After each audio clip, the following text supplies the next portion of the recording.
प्रिय छात्रों, इससे पूर्व जो वीडियो था उसके अंतर्गत अपन ने वेतन से संबंधित महत्वपूर्ण बातों का अध्ययन किया। अब बात आती है कि वेतन से कर योग्य आय की गणना किस प्रकार की जाती है, computation of taxable income from salaries. इसमें मैंने आपको विस्तृत एक चार्ट दिया है, उस चार्ट को आप देखिएगा, फिर इसके बाद अपने इसका एनालिसिस करेंगे। वेतन के अंतर्गत जो बात आती है कि basic salary, advance salary, arrear of salary, ये सब सम्मिलित किए जाते हैं। तो इसमें जो समझना है कि आज अपने अध्ययन करेंगे अलाउंसेज, भत्ते, जिनका कि कैश भुगतान किया जाता है, कैश पेमेंट किया जाता है आपको। भत्ते 3 तरह के होते हैं: पूर्णतः कर योग्य भत्ते, अंशतः करमुक्त भत्ते, पूर्णतः करमुक्त भत्ते, फुल्ली टैक्सेबल, पार्टली एग्जम्प्टेड और फुल्ली एग्जम्प्टेड अलाउंसेस। आज अपने जो अध्ययन करेंगे वो है फुल्ली टैक्सेबल अलाउंसेस। अलाउंसेज भत्ते जो कि मूल वेतन किसी कर्मचारी को दिया जाता है, उसके साथ साथ उसको अलाउंसेज का भी भुगतान किया जाता है। तो वो अलाउंसेज कर योग्य हैं। कितने कर योग्य? पूर्णतः, यानी कि आपको जितने भत्ते की राशि मिली वो पूर्णतः आपके वेतन का भाग, आय का भाग माना जाएगा। फुल्ली टैक्सेबल अलाउंसेज में सबसे पहले महंगाई भत्ता, डियरनेस अलाउंस। क्या होता है डियरनेस अलाउंस? जो कर्मचारी होता है उसको मूल्य वृद्धि की क्षतिपूर्ति हेतु महंगाई भत्ता दिया जाता है। मूल्य वृद्धि की क्षतिपूर्ति किस प्रकार? Price index, consumer price index calculate किया जाता है साल में 2 बार। यदि मूल्य में वृद्धि होती है तो आपकी महंगाई भत्ते में भी वृद्धि होगी, और उस मूल्य वृद्धि की क्षतिपूर्ति के लिए आपको महंगाई भत्ता दिया जाता है। तो महंगाई भत्ता, डियरनेस अलाउंस, फुल्ली टैक्सेबल। जैसे हम प्रारंभ करते हैं, जब आप इसको प्रश्न करेंगे न्यूमेरिकल्स, तो बेसिक सैलरी, तो फिर उसके बाद आएगा डियरनेस अलाउंस। नेक्स्ट है नगर क्षतिपूरक भत्ता, city compensatory allowance. City compensatory allowance क्या होता है? ये जो है cost of living index, cost of living अधिक होने पर आपको दिया जाता है। कॉस्ट ऑफ लिविंग कैसे? वर्तमान में आप कार्यरत हैं फलोदी में, केंद्रीय सरकार के कर्मचारी हैं और कार्यरत हैं फलोदी में। फलोदी से आपका स्थानांतरण किया जाता है मुंबई। तो उस स्थिति में आपको कॉस्ट ऑफ लिविंग जो मुंबई में होगा वो तुलनात्मक रूप से फलोदी से ज़्यादा होगा, इसलिए आपको नगर क्षतिपूरक भत्ता दिया जाएगा कॉस्ट ऑफ लिविंग का। तो वो पूर्णतः कर मुक्त। फिक्स्ड मेडिकल अलाउंस, स्थायी चिकित्सा भत्ता। अब बात आती है, आपने कभी सुना होगा कि मेडिकल फैसिलिटी अलग चीज़ होती है, फिक्स्ड मेडिकल अलाउंस अलग है।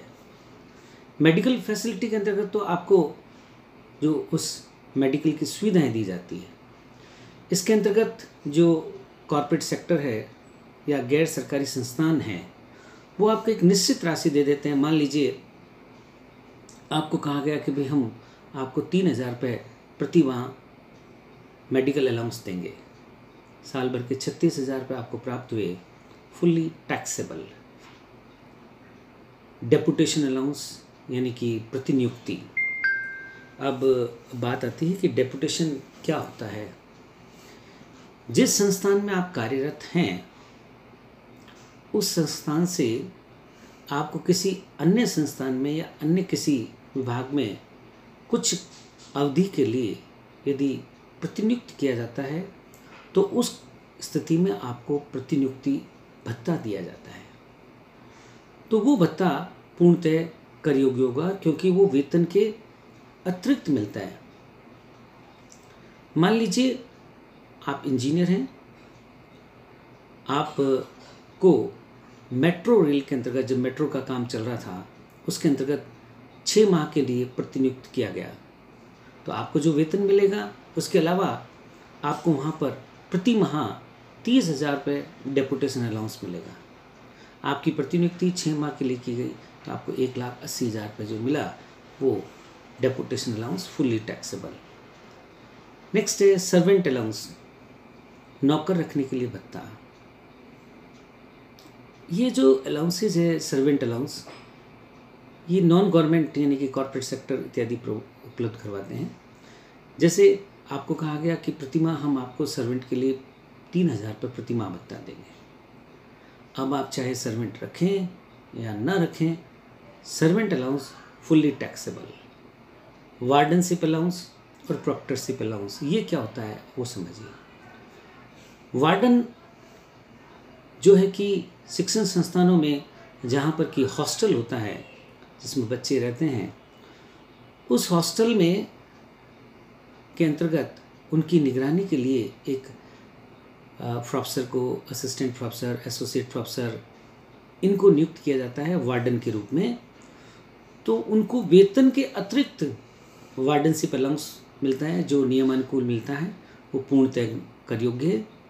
एक होता है प्रॉक्टरशिप अलाउंस, वो भी वहीं पे जैसे उस कॉलेज के प्रिंसिपल है वो प्रॉक्टर हो, विश्वविद्यालय में होते हैं वो प्रॉक्टर होते हैं, तो प्रॉक्टरशिप अलाउंस भी फुल्ली टैक्सेबल। प्रोजेक्ट अलाउंस, ये कुछ समय अवधि के लिए आपको किसी प्रोजेक्ट पे भेजा जाए तो प्रोजेक्ट अलाउंस। मान लीजिए आप मुंबई में कार्यरत हैं और भाप के पास या फलूदी में एक सोलर प्रोजेक्ट लग रहा है, आपको मुंबई से फलूदी भेजा गया उस प्रोजेक्ट के लिए कि आप उस प्रोजेक्ट पे कार्य करें। आपको मुंबई में प्रति माह 2 लाख रुपये वेतन दिया जाता था और इस प्रोजेक्ट के लिए आपको 60,000 रुपये अतिरिक्त दिया जाएगा। ये प्रोजेक्ट जब तक चलेगा तो उस कंडीशन में वो 60,000 रुपये जो प्रोजेक्ट अलाउंस है वो भी पूर्णतः कर योग्य है। टिफिन अलाउंस, कुछ कंपनियां अपने कर्मचारियों को भोजन की सुविधा देती है। मैंने शब्द यूज किया है भोजन की सुविधा। जहां भोजन की सुविधा नहीं है वो उनको टिफिन अलाउंस दे देती है, तो टिफिन अलाउंस पूर्णतः कर योग्य है। Over time allowance, over time क्या होता है? सामान्य कार्य घंटे जो होते हैं उससे अधिक आपने कार्य किया तो उस अधिक कार्य के लिए आपको जो भुगतान किया जाएगा वो ओवर टाइम अलाउंस। मान लीजिए आपकी फैक्ट्री है